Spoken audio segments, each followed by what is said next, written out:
Today on Dr. Phil, she's obsessed with gambling. I've lost between $300,000 and $400,000. Out of control.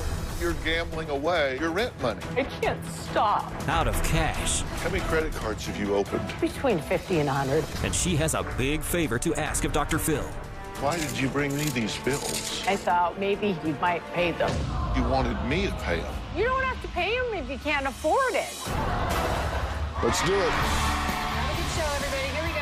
This is a safe place to talk about hard things. Stand by. We'll count you down. I try to be an emotional compass and point you in the right direction. 5, 4. I am not giving up on you.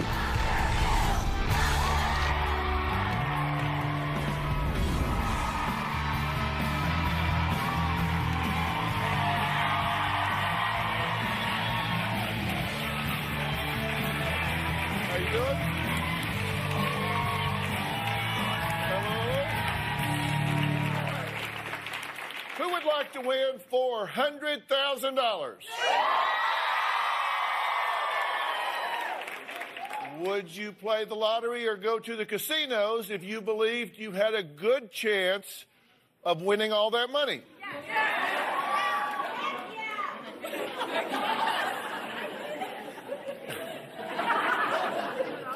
If you won, what would you do? Maybe buy a home like this one that was recently on the market for $400,000 bucks? Or how about buying a brand new sports car like this? Or how about sending up to 4 children to a 4-year college? I'm sure we could all find endless ways to spend the cash. So what if I told you that our guest Debbie flushed $400,000 right down the drain just on regular slot machines at the casinos? Debbie is a self-admitted gambler for the last 2 decades who loves to play the slots so much that she says she turns demonic. I have been gambling for over 20 years. My mom's addiction has taken over her life. I dropped hundreds of dollars. It's just paper. I am completely addicted to every slot machine. I walk through a casino door and I'm not myself anymore. I become obsessed, like a demonic feeling. The only thing that matters to my mom when she's at the casino is putting her money in the machine. Gambling has turned my mom into a monster. When I go on a gambling binge, I could stay there for days, and I have. I've done everything possible to feed my addiction. I've opened between 50 and 75 credit cards to feed my addiction. If I had to put a dollar amount on how much I've lost over the years, between $300,000 and $400,000. At one point, I controlled all of her money. I couldn't control her. She would make a scene in public, screaming at me for her credit card. I would get explosive when I couldn't have 100 here, 100 there. On one occasion, the police were called due to my explosive behavior. My mom has told me that she'd stop gambling, and then there's been times where I've gone to the casino and found her there. When I leave a casino and I'm broke, I cry. I hate myself. I scream in the car. I hate you. What is wrong with you? You have a family. You have to feed your children. Then I turn around and I go back. I am addicted to gambling and it has taken over my life. Okay, so you know this, right? Yeah. You know it about yourself. This isn't something that you're kind of think you can handle or you think you have under control. I have no control over it. I can't handle. So you've heard the term degenerate gamblers, and that describes someone in lay terms that will blow it all. They'll blow their rent money. They'll blow their savings. They'll run up their credit card. They'll do it all. And that's you. Yes. You've been trying to stop her. Yeah. She yells at me and says she doesn't need help. Why do you do that if you tell me now you know better? To be honest with you, I don't want to hurt my children, but I can't stop. So I become a compulsive liar as well on top of it, lie after lie after lie. You've actually gone in the casino. Yeah. You've walked up to her in the casino and said, come on, what are you doing here? Yeah. You've actually taken her money in the casino. Yeah, I've brought her out of the casino. We've been in the parking lot yelling at each other. And she'll stay and you leave. Yeah. I mean, even though she knows you're upset, she'll say, you'll leave, I'm staying. Yeah. All night. She'll be gone all night. You said when you walk through that casino door, you become a whole other person. You said, I become demonic. I become like a devil person. When I walk through a door, a casino door, my mind is focused on a slot machine. I'm not Debbie in there. I don't know how to explain it. I can't control myself. I can't. If I have my bank card with, which I try to leave at home, I'll drain it, even though I have a $300 limit on it daily. They have a machine in the casino that overrides it. So you can drain your account. How many credit cards have you opened? At least between 50 and 100. It has to be. It has to be. 50 and 100 credit cards. At least. Yeah. You just keep opening and opening and opening so you can get more money. Yeah, because I can't afford to gamble on my, you know what I mean? I should have never said that one. Oh, boy.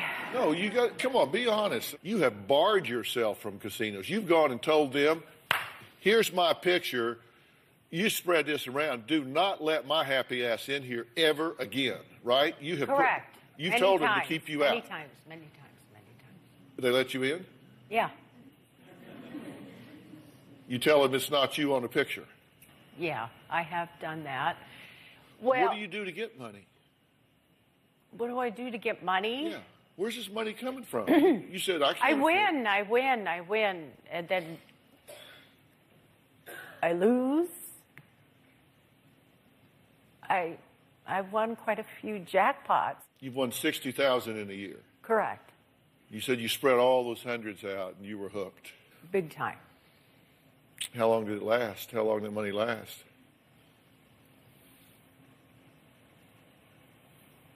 About half a year, maybe, if that. Before you lost it back? Oh, yeah. I don't want to do it. I do it. I'm not me in that casino, okay? I'm not. When I walk through the door, I'm not me. It takes over my mind. I can't stop. So why do you walk through the door? I can use excuses to you like, okay, I lost a bunch of money. I have to go back and get it back. I use that a lot. But I don't seem to be able to walk out with it again. So why do I do it? I don't know. One would think that you would say, you know, there's a pattern here. They keep taking my money and running me off till I come back with some more. You would think this is stacked against me. I can't win. I've lost $400,000. So I'm asking, are you a slow learner? No, I'm pretty good with math, but, you know, hey, you know, I'm not trying to laugh and joke. I'm serious. I have self-medicated myself over the years with alcohol prescription pills so I don't have to face reality, okay? You said the only time you've ever left with money is when she came in and drug you out before you could lose it. You said you left once with $3,000. Towards the end here, yeah. I mean, I did walk out. Yeah, tackle you, drag you out before you could lose it. 8 years ago, I walked out with $10,000, $12,000 and paid some bills off, but then put it all back in. Well, Debbie says she has a big favor, and I mean a big favor to ask me. We'll talk more about that next.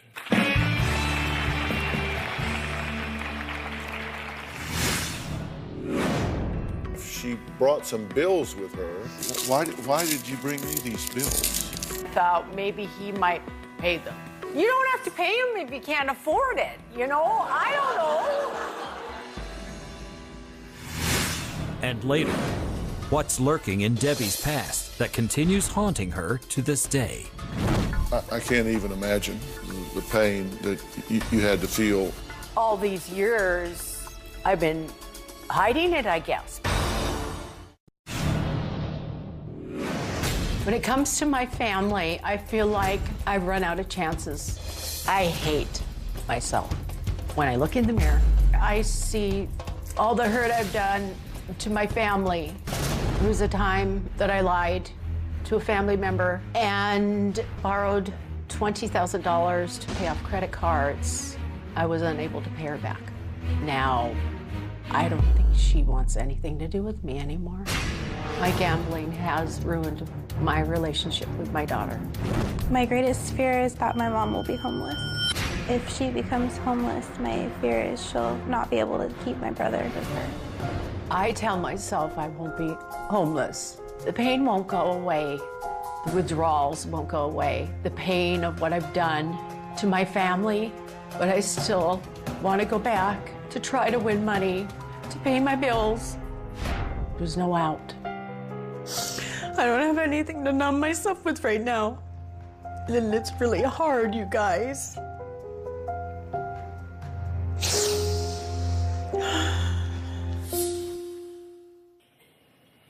When Debbie arrived in Los Angeles and met up with our staff, she brought some bills with her that she asked to be delivered to me. They did. They delivered these to me.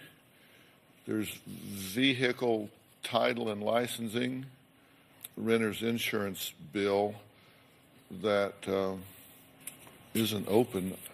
I guess you wanted me to open this one here. Why did you bring me these bills? Do you want me to answer that? I actually thought that if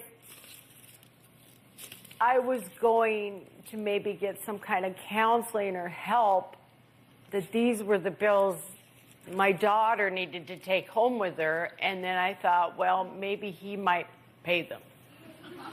So it wasn't my first choice to bring them to you. My daughter was going to take them home and make sure they got paid somehow. I'm not paying them.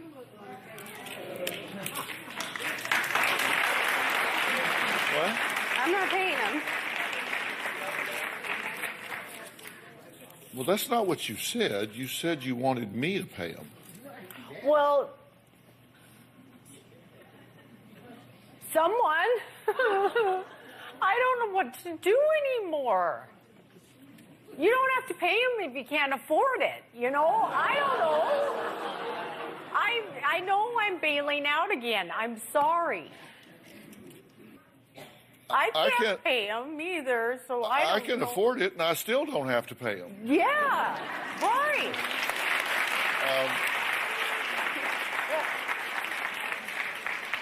I'm trying to get a window to your thing. How long have we known each other?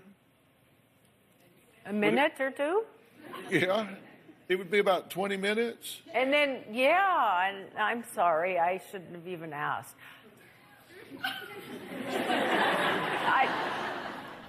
I can't stop. I don't want to lose my third child. But yet you're gambling away your rent money. Yeah. I don't mean to. It controls me. In that casino, I can't stop. How long you been living where you're living? Oh, about a month and a half. Yeah. How long were you living where you were living before that? A year. And why'd you leave there? She was making a scene and trying to bang on my door and get money from me For? to go gamble. And the whole neighborhood saw. And the cops came. Well, you weren't in a casino then. You said you become a different person when you walk in the casino. That's your trigger. That environment changes you into the devil person. But you weren't in a casino when you were banging on her door to the point that the cops came and you're demanding money to go gamble. That's incorrect. What is correct? I had been at a casino for 5-6 hours and lost. I came to where I was living, and I had asked for more money. To get even. Yeah, my own money that I had my daughter hold on to, so I could have Christmas with my son and my daughter. She was holding on to $2,000 of my money. To not give her. You came to get Christmas money to go back to Correct. the casino because you say you get vengeance money. You say you come home, you're vengeance. I'm going to get some money to go back and kick their ass, right? So she stands in the gap, says, I'm not giving you this money. I'm not giving you the money. And you demand it's your money. You want it. By God, give me my money. The point is you're standing there demanding money to go gamble with. Debbie claims she didn't even start gambling until she was in her 30s. What happened in her life to transform her from being a typical wife and mother with a job to what she self-describes as a crazed demon? We'll be right back.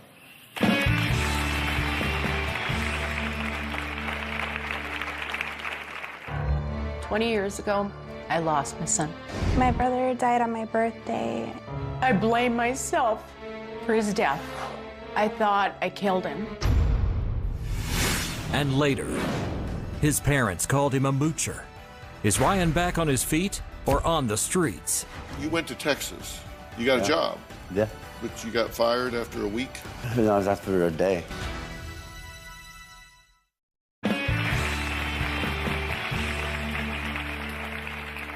Debbie claims she can't control the pull of the casinos and the urge she has to hit those slot machines over and over again. And yet, she didn't always have this uncontrollable addiction. Her daughter Serena believes this all started when her mother tragically lost her son to leukemia at just 2 years old. And instead of facing the pain, Debbie looked for other ways to just switch off. 20 years ago, my son, RJ, was diagnosed with a high-risk leukemia. RJ was 13 months old. My son, RJ, had a bone marrow transplant. My daughter gave bone marrow, which nearly killed him. I could not put my son through another bone marrow transplant. It was too painful. I lost my son to cancer. She uses my brother's death as an excuse for her to gamble. I gamble not to feel pain. My brother died on my birthday, and I never look forward to my birthday because I know she's gonna go out and gamble. It makes me feel hurt. My brother's been gone for 20 years, and she's never dealt with the loss. I thought I killed him by not doing another transplant. I blame myself for his death. I just wish she would be at peace with him being in heaven.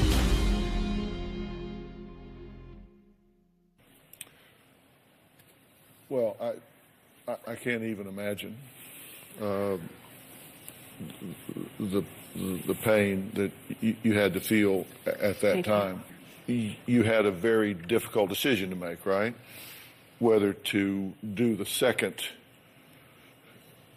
bone marrow transplant or not. And you made the decision to not do it. And you've questioned that ever since? Just recently, my ex-husband had said, you're destroying your daughter like you destroyed your son. Right there, I thought, oh my gosh, I have been hiding this or not even realizing this for so many years that maybe I did. All these years, I've been hiding it, I guess, because I didn't realize until the ex-husband saying to me, you're trying to destroy your daughter like you destroyed your son. It just popped out. God, yeah. I'm sorry, I'm just not sure I can go along with his blurted out analysis and diagnosis there. I'm sorry. Had I been sitting with you in that room at the time that you were making that decision, I can't tell you that I would have advised you differently than what you said. The decision you made, there's very moral basis for making the decision that you made. I mean, what do you put the child through? What's the risk-reward ratio? That's a very difficult decision that parents have to sometimes make in dealing with a terminal illness and what you want the quality of life to be at that point. And that's a decision that only you could make at that time, and you made it, and I certainly couldn't fault that decision.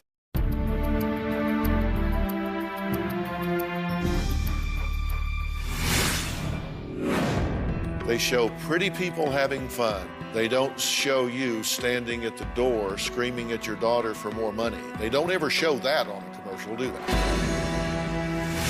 And later, you said the help that I offered and arranged for you just sucked. The life coach that was assigned to me totally failed me.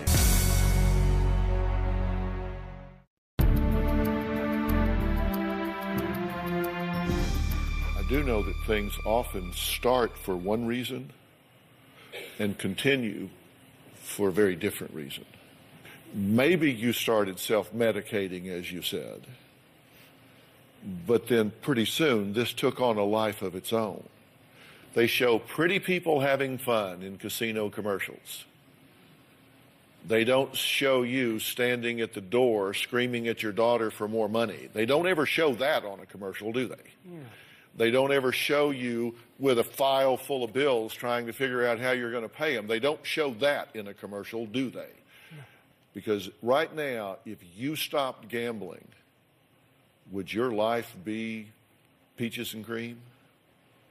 Of course it wouldn't. You have a lot of other challenges in your life. And if right now your coping mechanism, your escape mechanism, your eject button from the pain is to lose yourself in a casino, and that's taken away from you and nothing is put in its place, you know what's going to happen? You're going to default right back to what you were doing. You know, I'd like to add Dr. Frank Lawless to the conversation. He's the chairman of the Dr. Phill Show Advisory Board. Frank, welcome. Glad to have you here.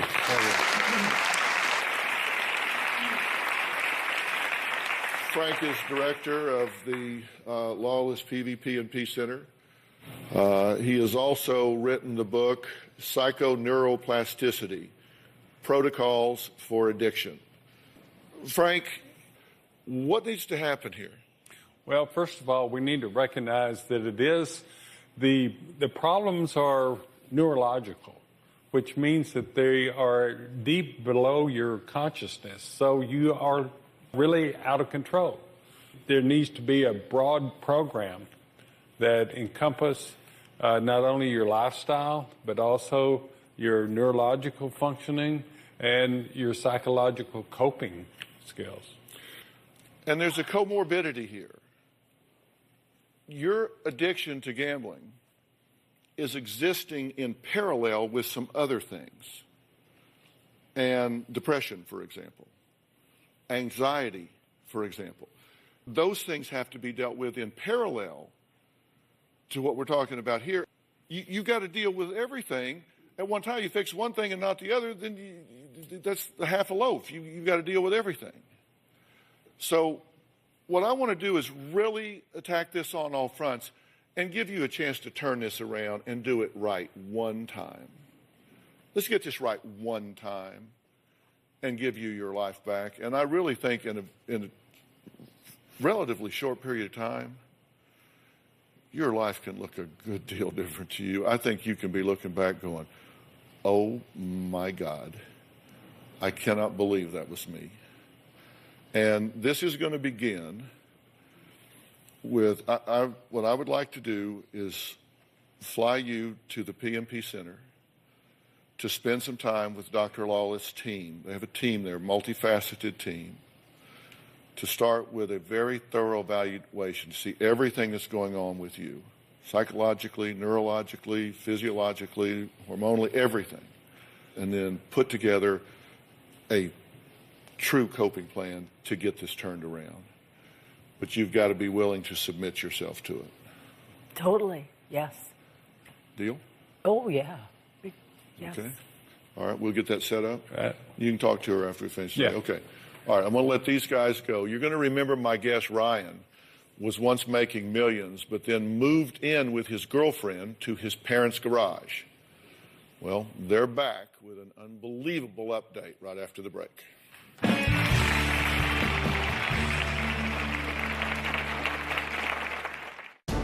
My 37-year-old son does live in my garage. There's a reason why I'm in your garage. You don't deserve to have a family that's as supportive as they are, that loves you the way they do. After being on the Dr. Phil show, I was disappointed because I felt like Dr. Phil had missed the mark.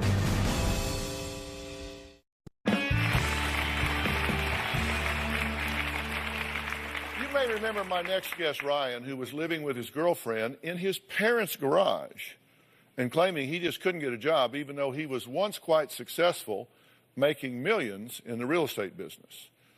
His appearance on our show 8 months ago, well, it was memorable. My 37-year-old son does live in my garage. This is my casa. Yeah, this is where I stay. This is the garage. Life with Ryan is extremely chaotic. I've probably asked Ryan to move out 100 times. You're not working. No, I'm not. Why? Well, I'm on unemployment. Are you working? I'm working still. I'll be 73 next month. So he's twice your age, and he's working, but you're sleeping till 2 in the afternoon in the garage. What is wrong with you people?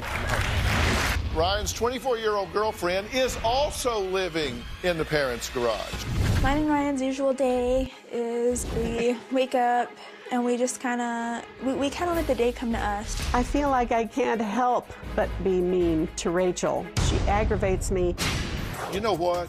You are stuck. You got a chip on your shoulder. I strongly suspect it's frustration. You're taking it out on everybody else. Listen, I'm a 37-year-old adult that deserves that respect, and there's a reason why I'm in your garage. You don't deserve to have a family that's as supportive as they are, that loves you the way they do, the way you treat them like. I don't want to kick Ryan out on the street because in the back of my mind, I would feel terrible if he were really sick. Do you think he's mentally ill? I think he's bipolar. Where did you go to medical school? I've never treated a bipolar patient where I called the adult patient's mother up and said, okay, here's what I want you to do. Have no accountability, allow him to be mentally and emotionally abusive, let him sleep until the middle of the afternoon, and don't let him get a job. That's what I need you to do to help me get him back as a meaningful, contributing member of society. Don't you want to be proud of you again? Well, sure. I know how to get you back in the game, and I am willing to bring you the resources to do that. Well, I told Ryan's parents that the only way they would see their son make it is if they kicked him out of the garage. They did listen. Take a look. Since we were on the Dr. Phil show, we finally had to evict Ryan to get out of our garage. This is my garage. I own everything here. It's not anything of Ryan's. We've been living at motels, getting money from resources. Hey, what's up, Dan? Since being on the show, I have spent $3,000 on Ryan. There's been 10, 12 times that I put him in a motel. We're living day by day. A lot of times we definitely have to reach out for a lifeline to help us. I was wondering if you can give me a ride down to... No? Okay, thanks for your help. Ryan is currently not working. He hasn't held a job for 3-4 years. We tried to maintain our normality by going to the gym, exercising, and we have his racquetball. It's good. After being on the Dr. Phil show, I was disappointed because I felt like Dr. Phil had missed the mark. He was a moocher, but the symptoms behind that I felt were mental illness and drug issues. I don't think I have a mental problem. I think we have a financial problem. Well, Ryan and his girlfriend Rachel are here while Ryan's parents, Mike and Vicki, join us via Polycom. Even though Vicki thinks I missed the mark on Ryan, you did take the advice to get him out of the garage. How long did that take? About 6 weeks. After the show, about 6 weeks. Had to evict him to accomplish that. Are you glad you did it? Are you sad that you did it? How do you feel about it? I'm positively thrilled. I mean, I felt like it was a burden off my shoulders that would never go away. Yeah. Are you at peace with that, even though I know it's difficult? Oh, yes. Oh, yes. Okay. Your mother thinks that she doesn't disagree that I felt like you were taking advantage of them, but she says that I missed the mark in that you are mentally ill and that you need help in that regard. You disagree. You don't think you're mentally ill. I'm going to leave that till I'm properly diagnosed or like checked out. But you actually, after some encouragement from family, decided to check into a hospital. Yeah, I mean, everybody was pushing that direction, and you know, I'm not going to turn away from it if that's what friends and family and loved ones are saying. Did you check into? Yes. I mean, I've known a couples where, like, one wanted to take up scuba diving, so the other one did. But this is the first time I've heard where one was checking into a mental institution, so the girlfriend said, "Yeah, I'm in." Right. Well, because yeah, no, you're right. That's because that's why I checked out. That's why I checked out a day later. Is because you know what? It was all for the wrong reason, and somebody else deserved to be there a lot more than either one of us. Well, did you get in conflict with the staff when you were there? No, I wouldn't say that. No. Well, I thought you wound up strapped down to a wheelchair. No, not strapped. I was asked to sit in the wheelchair and basically move to a different level. I thought you told us that you talked to her in the hallway, and they said you weren't supposed to do that. Passing the note, yeah. And so you got upset. They called security. You wound up getting strapped to a wheelchair, moved to level 1. They took you up to that ward, and you decided, well, these are some seriously disturbed folks up here, and there are people that deserve to have this kind of care more than I do. I should not be taking up a bed here, so I'm going to check myself out. Yeah. That's what you told us. We right, recorded no, you're right. That's accurate. All right. Ryan says he's trying to change his behavior, but is he really? I don't know. We'll talk more about that when we come back.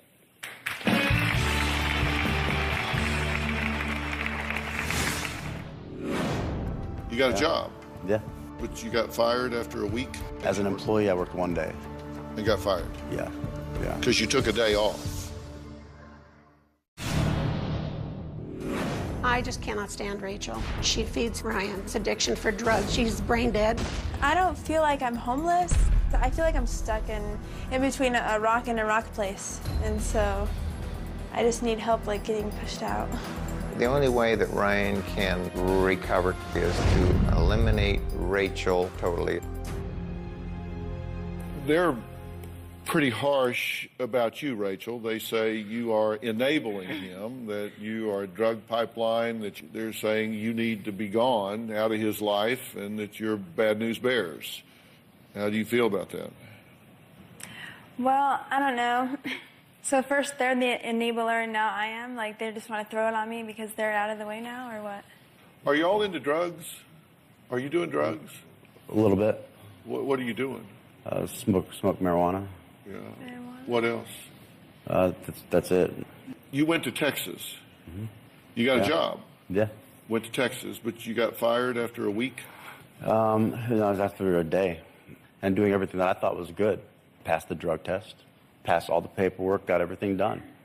Well, why'd you get fired after one day? You said it was a schedule problem? You took a day off? No, when I went in, I went in and I worked basically as long as they needed me there to get done what we needed to get done, open to close, pretty much. And when he left, I wasn't assigned a team, so I was on the B schedule. And that was finishing up at bell to bell. And it was bell to bell 3 days in a row, almost 12 hours. And I got all my stuff done. One of the managers assigned me to the A schedule. Conveniently, the A schedule had the next day. So you worked one day? No, I worked 3 days. But my paperwork went through for the drug test in the background, On like the second day. You were there 3 days. As an employee, I worked 1 day. And got fired. Yeah. Because you took a day off. Because I took a day off. And so then you had to walk back? Yeah, well, but once that had happened, I had the car, the rental car that we drove out there, and since he had stopped the process and everything, that went upside down, $400. I gave the car back. And you said the help that I offered and arranged for you just sucked. You said just nothing to that. I'll speak honest with you on this. The life coach that was assigned to me totally failed me. Yes. Yeah. I feel personally that's what happened. We both played phone tag. Me leaving messages, him calling me back, and leaving messages for me, and. Yeah, we keep very detailed records about that. On February 2nd, we got a message from you to Anthony Haskins, our resource director. On the 3rd, call back. A girl answers. I ask for Ryan. She tells me he's not there. I leave a message for him with her for him to call me back. I hear Ryan talking to her, telling her what to say in the background. I mean, you're there. He can hear you in the background telling her to say you're not there and what to tell. Well, if he called at a time that I was working on something else that was helping me make money, that would be the only reason why that would happen. You know, and I actually do recall that. He hears you in the background telling her to say you're not there. Well, yeah, but I'm also on the computer and on my headset working with somebody on their site, you know, and I'm trying to get her to handle the phone call. So February 5th, he gets another call from you on the voicemail. Then on the 6th, he calls back. You answer the phone at 11:30 a.m., very groggy, say you're sleeping, call back later. So that's not accurate. That what you just read to me, that one thing right there is not accurate. It is accurate. Everybody in America right now is screaming at their TV screen saying, look, this arrogant guy won't take the call when you call the house, and you got an excuse and an explanation for everything.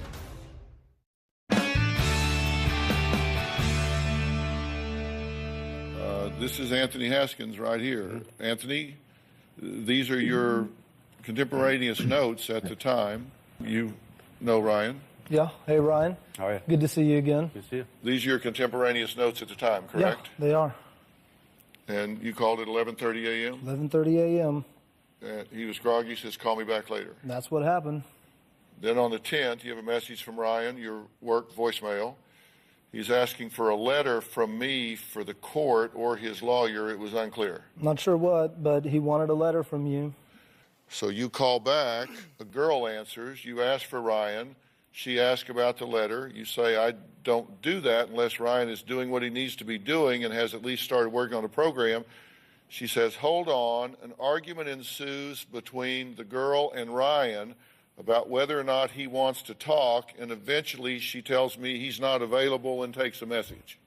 I got the feeling with Ryan that he was not intending on wanting any of the help that you were offering, and I felt it was either his parents or it was this letter for the courts or some other motivation, because we take very seriously the help that we provide, and we've tallied up to this point over $25 million in resources that we've provided for our guests.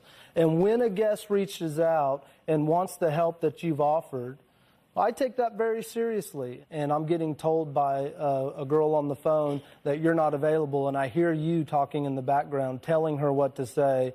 And then on the other phone call, I hear an argument about this letter and just tell him I'm not available. And so I move on to the next person that is ready, willing, and committing to the help that's being offered.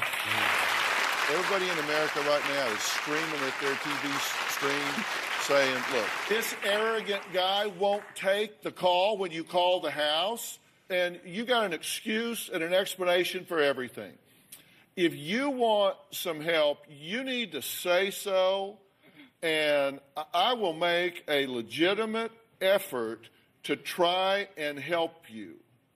But I can tell you this, you make one appointment and don't show up, the exit ramp is right there, and I'm done. I won't quit on you, you know, and I do want your help. Dr. Lawless, will you dig in here and see what's going on? I will do an evaluation and make a plan. Okay, and amazing. And that's going to require, I'm going to have to fly you to Dallas to make that happen. I will do that. I want to thank all of my guests today, and a special thanks to Dr. Frank Lawless. We'll see you next time. Let's make this work, man. Seriously, let's make this work. All right, guys.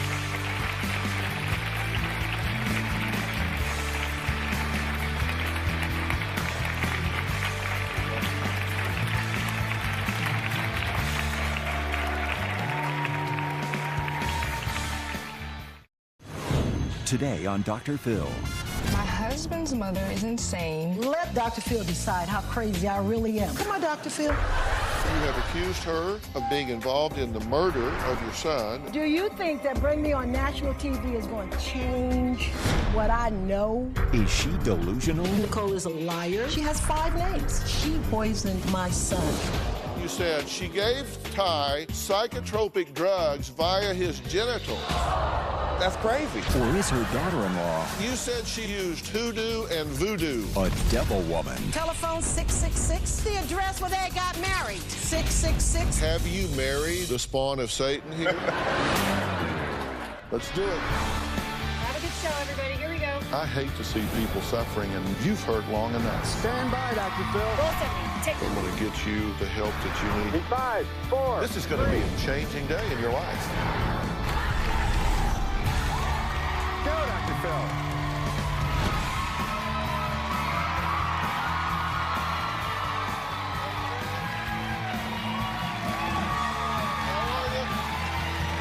Hey, guys. How are y'all? Well, all right. I want you to listen to this. I just pray that nobody ever hurts your children because of all the people your wife's been set up and because of all of the horrible things she's done. Well, my first guest, Ty, says this message was left on his cell phone voicemail by his own mother, Catherine, who not only accuses his wife, Nicole, of being a scam artist with at least 5 different aliases, but also of brainwashing and drugging him. Take a look. My husband's mother is insane. I do not trust my mother, not in her current mental state. Shortly before Ty and I married, I realized Catherine did not like me. Catherine has made outrageous accusations against me. She accused me of not being an attorney. Catherine says that I am older than I actually am and that I have other children than the children that I have with Ty. Do yours too, man. None of it is true. She says that I have multiple identifications, my real name is not Nicole, and that I'm someone else. She also said all of my family at my wedding were fake and they were all actors, which is ridiculous. Catherine has accused me of drugging and brainwashing Ty and holding him hostage.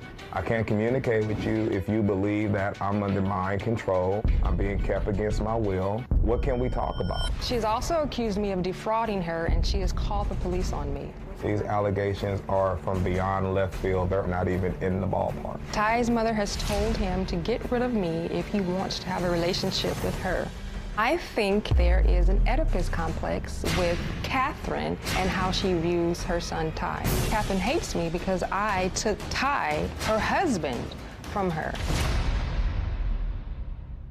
Well, if you think being accused of having multiple identities and hiring actors at your wedding is bad enough, Nicole says her mother-in-law, well, she says she has a much more shocking claim. One of the most outrageous things Catherine has said about me is that I murdered Ty's brother, Michael. Michael was killed in a car accident 7 years ago. Catherine claims that some local politicians devised a conspiracy to infiltrate and harm her family, and that they hired me as part of this conspiracy. Based on the witnesses, this was clearly an accident. That's when the threat started coming out. I just pray that nobody ever hurts your children because of all of the horrible things she's done. I stopped talking to my mother because I didn't want to hear the threats that she had towards my kids. We've moved in the hopes of getting away from Catherine and to make it harder for her to get to us. I've thought very strongly about filing a restraining order, but what man files a restraining order against his mother? I don't want my children to ever be around Catherine. I think it is evil what Catherine has done to us. Well, is this a mother that is just concerned about her son and should be? Have you married the spawn of Satan here? You know, Dr. Phill, it's so frustrating because I know that I haven't married the spawn of Satan. I'm very happy with the woman that I've chose. We've been going through this for 7 years now, trying to get my mother to understand and just see none of this stuff is true. I've pleaded to every family member, every auntie, uncle, and the old friends that she had, anybody that I felt that she might listen to. Okay, now, are you brainwashed? No. Are you under mind control of this woman sitting next to you? Not at all. Now, you're a graduate of West Point, yes, correct? I am, sir. You're an engineer? Yes. So you're not, like... I'm not a fool. I'm definitely not a fool, and I'm not someone that can easily be led astray. Right. Are you afraid of your mother-in-law? I live with the reality that my mother-in-law is a danger to myself and my children and Ty. I actually made a list of the security measures, which is sad that you have to do this. But in June 2012, you moved to Northern California just to get away from her threats, right? Right. You have to send your mail to a post office box because you say you don't want to give one your address, certainly not her. You refuse to provide their address to anyone, including us. And Ty says, we stay prayed up and believe God will protect us, and what God doesn't protect, my 9mm will take care of. Well, hopefully we're not going to get to that point. We can settle all this down. Did you hire actors to come to your wedding? I did not hire any actors to come to our wedding. All of our guests were either my family or Ty's family. Catherine says that everyone at my wedding, including my mother, were actors. But how do we know it's really your family? Well, because you have 5 aliases, according to her. I feel like she lives in a different reality than other people. And so I that can't was get your in that real reality. mother and father there? That was my real mother and father. Have you seen them since the wedding? I've seen them before the wedding. I've seen them since the wedding. Yes, that's the same family. So she either hired them long term. They got a good deal. They got a great contract. Or they're the real deal. And Ty tells his mother that. He says, think about how much this will cost. Yeah. You know, this would be millions of dollars. I guess the only compliment she's ever really paid you is she says you're not really a lawyer. She... Just kidding. I'm just kidding. But she says you're not really a lawyer. Catherine says I'm not really an attorney, although I represented her in a lawsuit and we got to the day of trial. So she's seen me in court, she's seen me work for her, and she says I'm not really an attorney. Now, and I have to say, I've done a lot of stories. This is our 12th season. I think this is the first time I've ever actually had a grandmother on the show that has never even met or seen her grandchildren. And that's the case here, correct? It's the case, and it's tragic. We're going to meet Ty's mother and Nicole's mother-in-law next. We're going to find out what she has to say about this. I've always said, no matter how flat you make a pancake, it's got 2 sides. So we're going to hear the other side right after the break.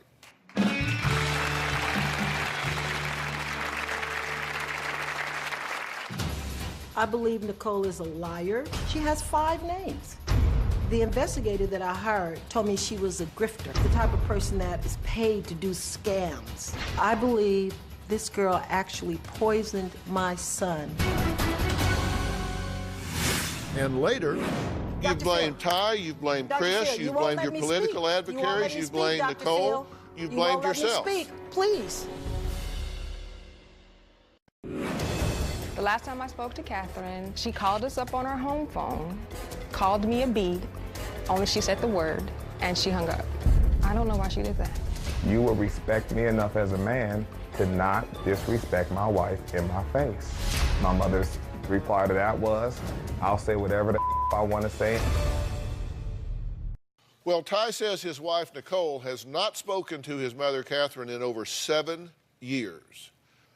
Here's what Catherine has to say about Nicole, who she refers to as that girl. Up until the time this girl came into our lives, Ty and I were extremely close. My son has a double degree from West Point in engineering. And once he got with this girl, He's not been an engineer since. I call her this girl because I believe Nicole is a liar. This girl claimed that she was an attorney, but she had nothing to show that she was an attorney. When you type her name up for the bar, it popped up. But when I investigated her, she has 5 names. She has Virginia Nuevo. She has a man's name. The investigator that I hired told me she was a grifter, the type of person that is paid to do scams. She lived with me 10 months. It was a complete disaster. I was the cook for them. I was the maid for them. I even changed their sheets. She would leave body waste from her monthly cycle all over the house. She would leave nasty soil pads on the doorknobs throughout the house. That scared me. The turning point in my son's behavior was the night I came to see him after he called me crying. He was so sick, he couldn't walk. He couldn't even stand up. He had a temperature of 106. He was totally naked. This girl had a rag just wiping him like she was in a daze. And I could see his urine was orange. I believe this girl actually poisoned my son. On January 14th, 2006, I got a phone call saying that my son, Michael and Chris, had just been in an accident and they thought Michael was dead and that they had rushed Chris to the hospital. I definitely believe my son was murdered.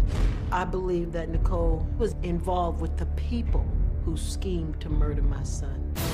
Right now, I've not spoke to Ty face-to-face in 4 years. Ty packed the children up, and moved to Oakley, which is a place he said he would never, ever live. Every conversation that I have with my son is negative, mean, cruel, for no reason. My son acts like he hates me, and I don't know why. Well, Catherine, it's good to meet you. Glad to meet you too, Dr. Phill. First off, let me tell you how sorry I am for your loss. Thank you. Of your son. That's a terrible thing. Please accept my condolences for that. Thank you. Now, let's fast forward 7 years to where we are today. You've not talked to her in 7 years? We really never spoke. She lived in my house 10 months, and I believe we had maybe 25 words. She would get on the computer at 7 in the morning, and she wouldn't get off. Dr. Phill, I never lived with her. You have to live in my home in Linwood? We lived in your home, but you did not live there. I'm not going to sit there and let you lie. She's a liar, and she's taught you to be a liar. So let's Dr. Phill do his job. Okay. Let's let Dr. Phill do his job. You brought me here. You can continue to ask You brought me here questions, because I wanted to come here. Okay. So let's the doctor Let's let the world know just so how far you've lost it. Exactly. Let the audience and Dr. Phill decide how crazy I really am. You crazy. Dr. Phill, please continue. Well, thank you. I believe I will. Come on, Dr. Phill, so I can really get him. Get him. Okay, well, so let's talk about this woman. Fine. Here, you call her This that woman, girl, yes. this girl. Because you have a lot of specific allegations of her. Yes, I right? do. If you look over your shoulder, I made a list. You said she gave Ty psychotropic drugs via his genitals. That's how I believe she got it into his system because of the color of his urine. When he was sick. See, some parts are left out. When I went to see, Ty haven't said that he called me at 11 o'clock at night, literally crying, a 30-year-old West Point graduate, literally crying, saying, "Mom, please come. Something's wrong. I don't know what." Ty had pneumonia. We went to Kaiser Hospital. She came to the hospital with us. Yeah. You took Ty and speeded in the back room. All right, I never hold got on, to see where he All right, was. you said she also used hoodoo and voodoo. Yes. On Ty. Yes. And that her cell number ends in 666. And the address where they got married. So the address where they got married. 666, telephone 666. She had Ty in a cult. I believe he's in a cult. The church you go to, Ty told me I would never go back to that church. Mom, it was whacked. Are you in a cult? No, I am not in a cult. We're not in a cult. It is a small family church that we That you attend. told me you would never, ever go back never to. Pentecostal, the people were crazy. On my son's, on my dead son's Don't spirit. do that to my brother. Look, Don't look, you do? Don't look, you? Look, don't, see, he's crazy. You Never use talk my like brother's this. death like Never a tool, act like and this. it is He so Look at because him. I'm tired of it. He is offended at the sensibilities of you using his brother. I am offended because that's how serious it is to me. He told me that. That outburst, I've never seen it in my entire life. You've I've never never used my seen brother's that death as a tool. The problem is, you know what you and Nicole did. You've said she was a spy. You've said that Nicole is not her real name, that she's older, that she has more children than the two with Ty, that she is not an attorney, that she is connected to people. And I stand by everything I've said, and I can back it up. Who killed Michael, that he is in danger, so you sent the black Muslims to rescue him? Why is it a Muslim can't be black? What's the big thing about a black Muslim? Why it's they two have different all sects. color It's racism? two different right, sects. and your wife deals with the worst of them. Oh, Lord. Okay. The worst of them. All right, and you said that she was a plant during your political campaign. Exactly. Can we explain it? Weren't you running for city council? Yes, I was. In Linwood, California? Yes. An unincorporated city. How many votes did you get? I don't remember. Did you get 265? No. Did you But I come in remember. 9th out of 12? I have no idea. I don't remember. Okay, I was given the Democratic endorsement, and then she came along and told Ty that your mother should not accept this endorsement. I said, Ty, it's too late. They've given me too many endorsements. I can't back out now. I mean, isn't that a little bit of intrigue for a neighborhood. city council in an unincorporated Not city? in my neighborhood where $7 million is missing. Not in my neighborhood. $7 million is small money compared to the money that it would take to put together this diabolical plot that you have dreamed up. The I ran for office twice while he was at West. Okay, you're not running now. Talk to me. What are you talking to them for? Because those are women. Those are women. That's why those are women. Did you win when you ran? I'll come out here with y'all. West Maybe Point? she'll talk to me. I didn't because need you still to. haven't won. Okay, Dr. Phill, come on. Let's finish. Let's go down. Come on, let's finish. Let's take a break. Catherine hired a private investigator. Now, she's reached out to President Obama and Hillary Clinton and has gone to great lengths in search of the truth about this woman that she says is involved in the death of her son. We're going to find out how that happened when we come back.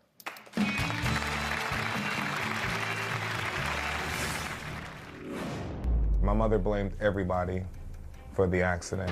She blamed my father and I for both not being there when she purchased the car that Michael was allegedly speeding in. She blamed the politicians from her election. It wasn't until a little bit afterwards that she started blaming Nicole. I totally believe that she is connected to the people that were involved in killing my son. And later, you said you have been followed, threatened, humiliated, and called an informant, drug dealer, harassed at my job in both of my homes. When I threatened to go to the police, I was warned that my oldest would also be killed. You didn't know that, huh? No. I ran for city council 3 times for the city of Linwood. I became involved in the city because my sons were growing up. The city was dangerous. I know for a fact Nicole was undermining my campaign. I believe that Nicole was passing on my strategy, everything I was doing, to my opponents. Ultimately, I lost the election. I partly blame Nicole for that loss. Nicole, or this girl, whoever she is, she comes from somewhat of a political background. Her brother Jason was a city councilman in Oakland, and her sister ran for mayor, but she lost in 2010. I found out that Nicole's younger brother had been shot in the head, mafia style. Her other brother, Jason, who was a city council person in Oakland, was found dead in his apartment, foaming from the mouth. I mean, she kept talking about he was killed. Why are you saying he was killed when all we know is that he died? But when she says stuff like that, it shows that she has complete lack of compassion, which then makes me believe she's just evil.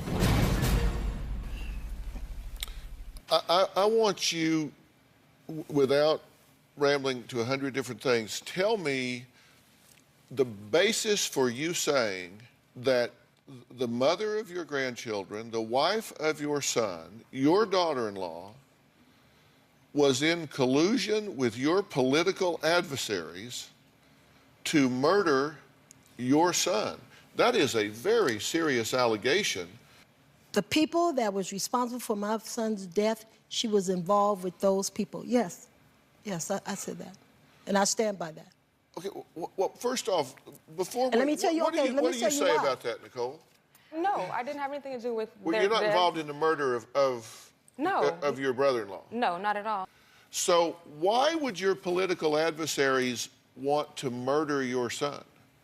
Well, because when I ran for office, our city, if you looked up the city, they had a lot of corruption. And I had promised my constituents in the city I would never steal money and that I would make a particular entity in the city. We had given them $7 million, I would get it back. Why? That's what got my son.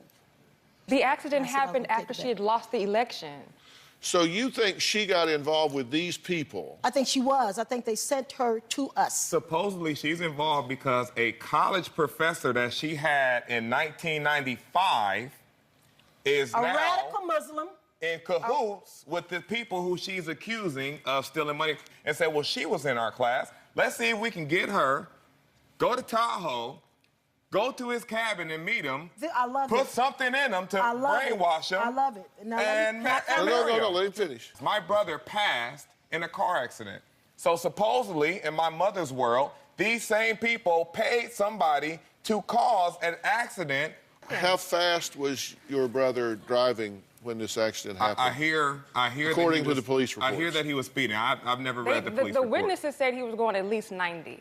I want to take a list of everybody that you have blamed for your son's death. You know, first you said can't say names, right? you said Ty should have taken Michael and Christopher skiing that weekend and should have helped her pick out a car that wasn't so fast. So you blamed Michael's father. You said Michael learned to drive fast from him. No, this is what they're saying. Christopher, because he was probably acting crazy in the car while Michael was driving. Did you say Mexicans cut Michael off the road? A Mexican man whom I investigated, whom has many LLCs, who had a business in Oakland. He ran Michael off the road, and in the police report he said he was a bishop. Not a bishop. Used to have a business in Linwood. Yeah, too many connections. Then you say people from her campaign upset over things she knew about them.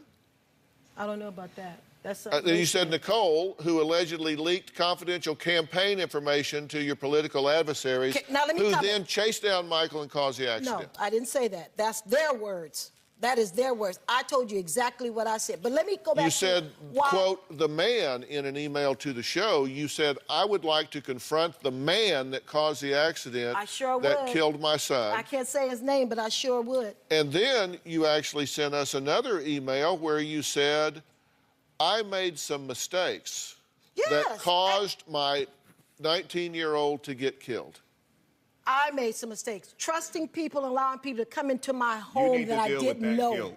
You need to deal with that guilt. But let me go back to why. But you've blamed Ty, you've blamed Chris, you've blamed your political adversaries, you've blamed Nicole, you've blamed yourself. Let me speak, please, please. The reason why I said that she had something to do with it is because not 3 months after the election was over, Ty came to me and said, well, you know, I'm thinking about running for city council. I said, you're going to have to deal with the same people that you said was no good that I had to deal with. I did. I was ready to move. On my son's once again, because it's not funny. I want to That's run. why I know something's wrong with you. I didn't even want to help you with your campaign. That's why I know something's wrong with you. Why would I want to run for city council? Look how you talking. Why would I want to run for city council? That's what you told me, Ty. You know, you said I'm thinking about putting my hat in the ring.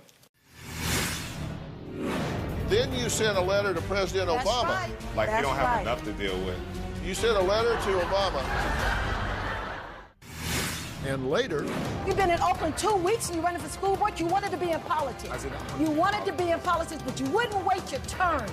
I had built you up. I had built him up in the city. It comes back to her. You see that? No.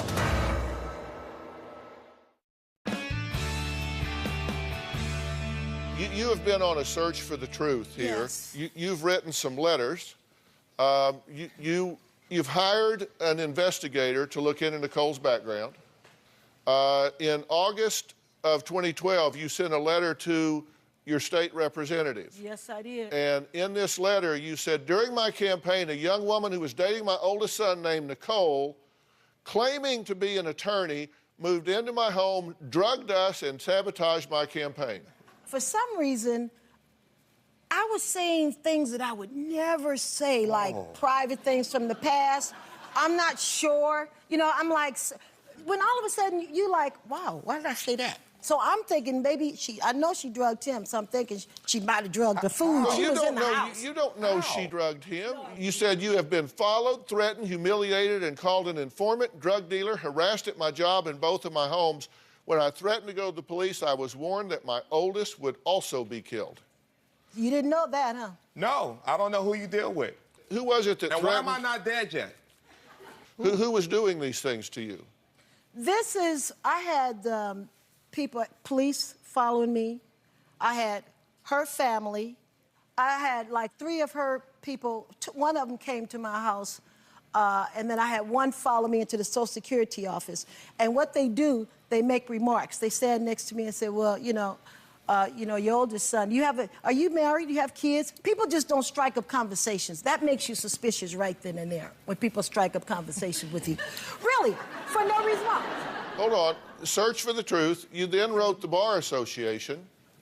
And to the Bar Association, you said, this letter is in reference to an attorney going by the name of Nicole. This woman is a fraud, dangerous, and should be prosecuted and sent to jail. I'm suspicious of her, so I hired a private investigator who found that she is not an attorney and is using someone with the same name. She is also using aliases. Her bar license, the Social Security number on her bar license, is another one. I called the lady, I spoke with her after the detective gave me the information. How many names do you have? Are you born in June, September, or November? Are you born in 71, 70, or 75, or 76? I can't get into your reality. It's yeah, not real. I guess you can. Okay, so you wrote this. So you wrote this letter to the Bar Association. Then you sent a letter to President Obama. Right. Like you don't have enough to deal with. And you said, could you please ask Linda Sanchez and Hillary Clinton why their subordinates killed my son Michael and seriously injured my son Christopher? These people have killed my son by setting him up in a car accident due to his past driving record. Okay, why did you write to President Obama? Because I just wanted some help. I just started writing everywhere because I wanted some answers and so I wanted some help. So you thought he would call Linda Sanchez and Hillary Clinton? No, but I was going to get it going. I knew I couldn't get to the president, but I knew if I write to enough people, aren't I on Dr. Phil? Yes, you are. And that's your doing, right? No, that's your doing. Yes, you are. I pushed you to do it. You pushed me to do it. That's right. You pushed That's me to right. do it I'm because smarter you than need help. You need help. And luckily, I'm still concerned enough about you to try to do something to get you help. Do I need? You need somebody to help you deal with your grief. What? Because you feel grief and guilt over Michael's passing. I'm and gonna unfortunately, always feel, because I trusted let me her to talk. come into my the house. only change that has happened has been me marrying Nicole. So you've attached every ill that happens to Nicole. In your mind? No, in your voicemails. Everything like you just said, it's that girl's fault. She did this. She even drugged you, but according to you a few seconds ago, all she did when she was there is get on the computer. She had access to my house. She had access to my refrigerator. Oh, she had access to my food. Hang on. Ty and Nicole admit Catherine has never met their 2 grandchildren, who are 5 years old and 3 years old. We'll talk more about that next.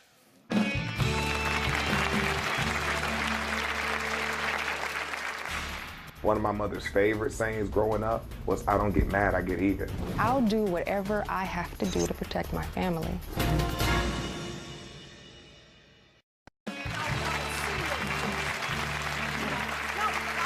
Catherine believes that her daughter-in-law, Nicole, caused the death of one of her sons 7 years ago. Nicole and Ty not only deny that claim, but Ty says his mother's comment to his wife that she wanted her to feel what it would be like to lose a child was a huge red flag to them.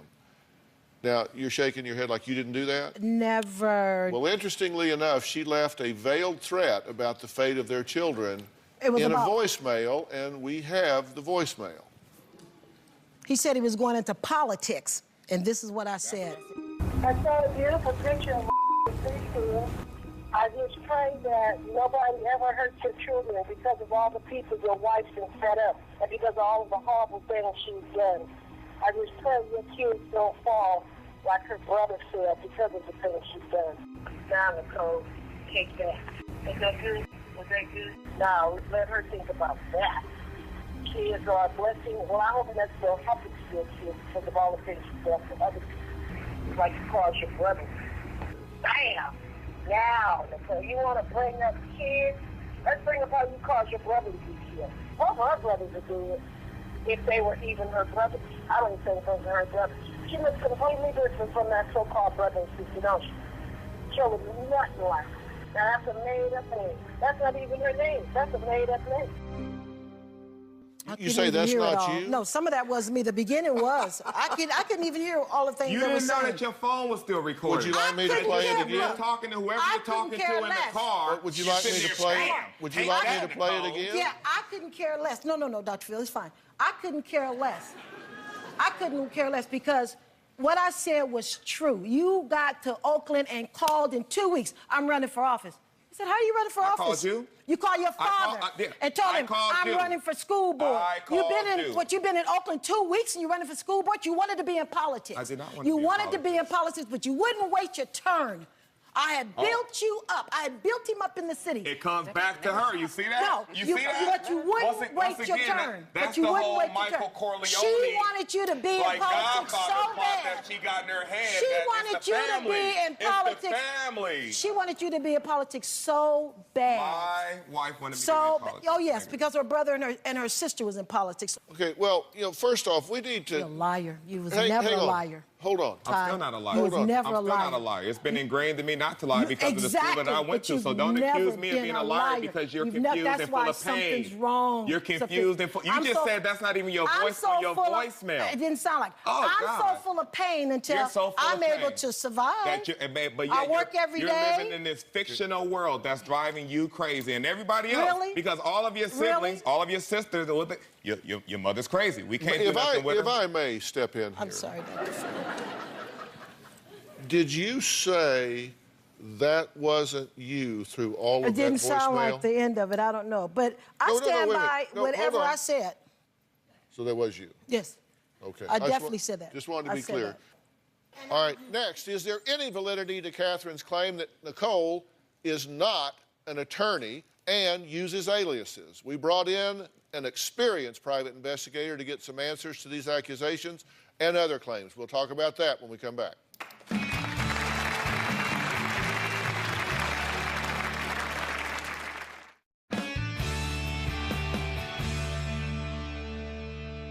Now, you hired a private investigator to check her out. Yes.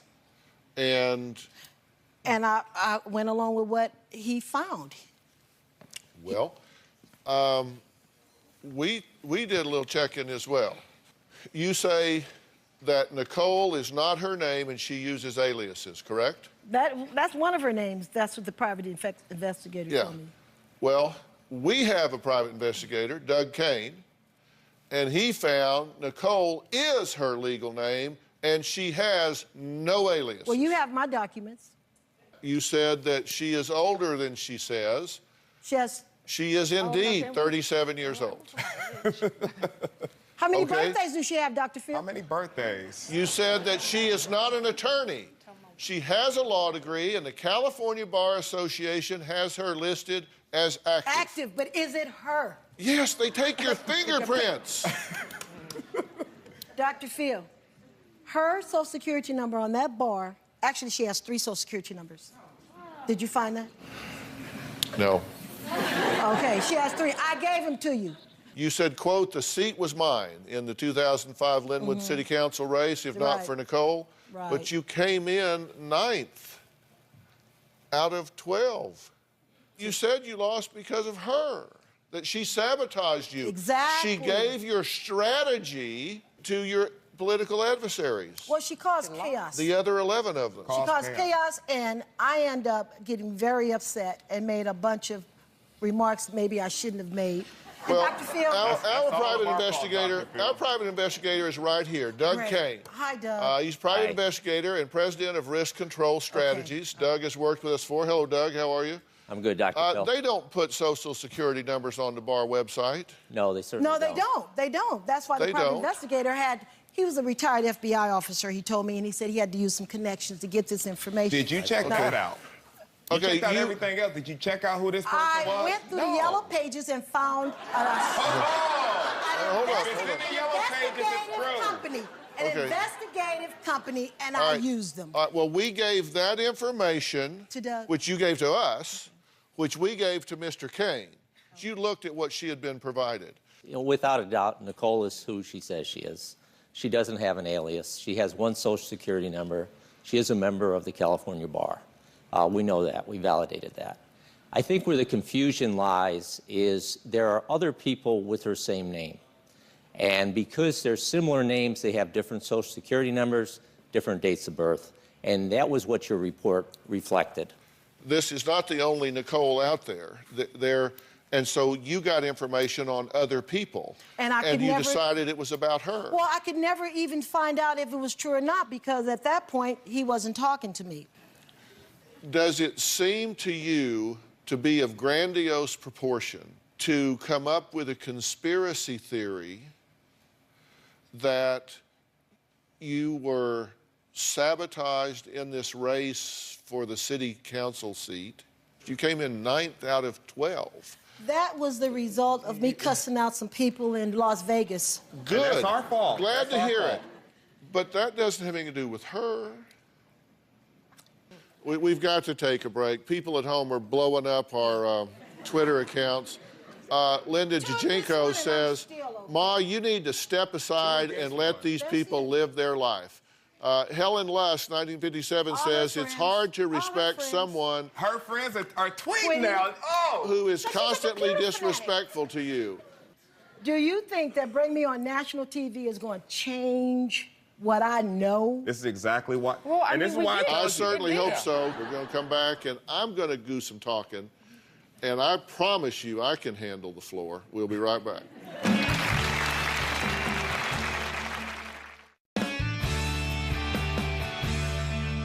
Catherine, I'm trying to give you a reality check. I think that you have gotten so caught up where one thing leads to another, and before you know it, you have constructed this belief system that just simply... I'm sorry, I can't allow you to say that I'm hallucinating. I'm not saying you are delusional. I'm saying that you got caught up in a situation where you have lost objectivity. And today, I hope that you go, well, okay, you know, maybe things aren't as bad as I thought they were, and maybe I can stand down and take a deep breath here and maybe begin to fashion a relationship with my son and his wife and have some opportunity to meet these grandchildren and have the joy that comes from having the grandchildren in your life. I'm all for that. That's what I want to do. But I think you need some help to work this out, to sort out what's right and what's not right. And I'm willing to arrange that for you, just as our gift to you. They're fine. They don't need any help. Why do you care about that if what I'm trying to do is get you in a position where you can find out? I'm offering you help. They're not your job. You're your job. I want help. If you don't want it, say so. No. Listen, I got a hell of a lot else to do. I want help because I want to be in my son's life and in his children's life. And if you want this is to why be in my I came life, here. The only thing I've ever asked you to do is to show me the respect of a husband. Do not disrespect my wife in front of me. Do not call her. When did I? I don't see you. When did you? Before we moved out. When you decided after we came, 2 weeks after we came back from our honeymoon, you decided, well, I'm going to go stay in Linwood. You told my father, I'm about to go ruin this marriage. And you came down there every night I came home. You wanted to be... When you Let me came finish. and picked up $600 worth of Christmas gifts, what did I say? When you you wanted to came be and on picked the up phone. You wanted to call my wife out of her name. Christmas You gifts. went and talked to You my picked up friend in Texas. $600 worth of And Christmas this gifts. is exactly why I And haven't what did I accepted say? This is exactly why I haven't accepted another when gift you from you. came to pick up the gifts, I said, I love you and I want you to be exactly happy. why and I I haven't sent you out my door. exactly why I haven't taken another gift Okay, I from have you. one last question for you. Yes, Dr. Phill. How's this working for you? It's not. Do something different. Insane. Then that's why I'm saying, let me get you some help. And believe you me, this help's gonna involve him. You asked, is it just me? Like, am I crazy? You're gonna fix me and they're fine? No, no, no. This is going to have to be brokered between the two of you. Will you let me help you in that way? Yes, definitely. That would make you Yes, happy. very happy. Okay, Very. we have a deal? We have a deal. Bones, can we escort Catherine off here? We're gonna be done here.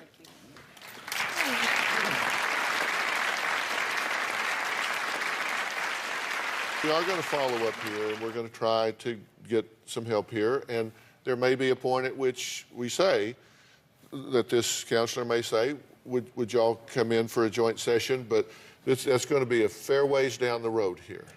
Exactly. Okay? And you have the patience of a saint. Okay? All right, thank you. I want to thank all of my guests today, drphill.com. So long.